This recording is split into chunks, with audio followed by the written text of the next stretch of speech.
My name is Derek Foy. I'm a proud parent in the Guilford County school system. My address is 8214 Curramore Court in Stokesdale, North Carolina.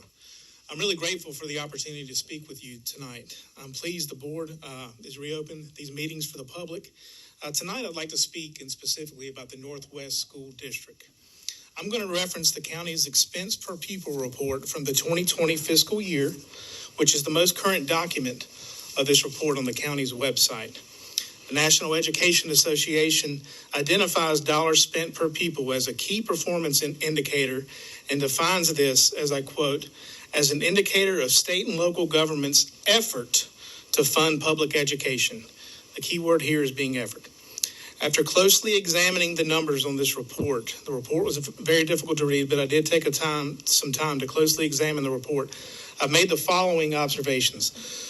The Northwest feeder elementary schools of Summerfield, Pearce, Colfax, Stokesdale, and Oak Ridge are funded at an average of 23% less per pupil than the county average for elementary schools. These 5 schools make up 5 of the 9 lowest funded elementary schools in the county. The Northwest feeder middle schools of Northwest Middle and Kernodle are funded at an average of 14% less per pupil. Northwest Middle School is the lowest funded middle school in the county. Northwest High School is funded at 23% less per pupil than the county average for high schools. Northwest High School is by far the lowest funded school in the county. It's not even close. I'm concerned that if this continues, our Northwest area schools will inevitably yield a reduction in desired student outcomes. If you apply the transitive property of logic using the NEA's definition of expense per pupil and bring this down to a micro level to our Northwest area schools, this means that Guilford County Schools is putting forth less effort into funding our Northwest area schools compared to other schools in the county.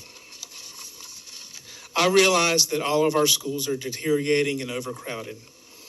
Private organizations in the Northwest School District have resorted to raising capital to address serious aging school infrastructure concerns such as mold remediation and inadequate plumbing in the mobile learning units at Northwest High School.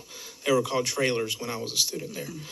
Each year, Guilford County Schools has continually asked the county for larger and larger sums of money.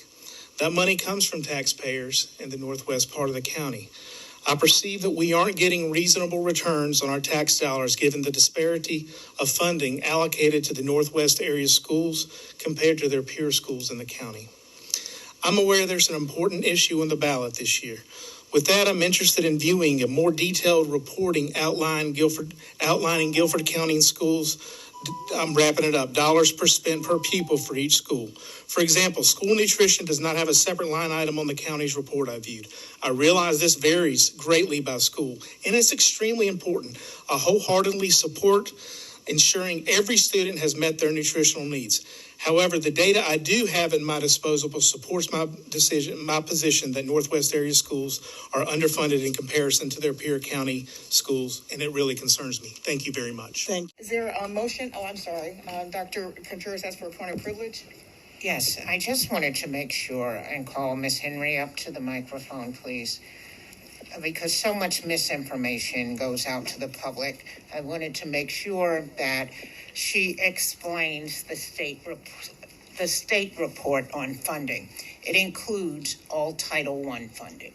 That's why you see the difference. The board is not allocating the Northwest schools with less money than the other schools.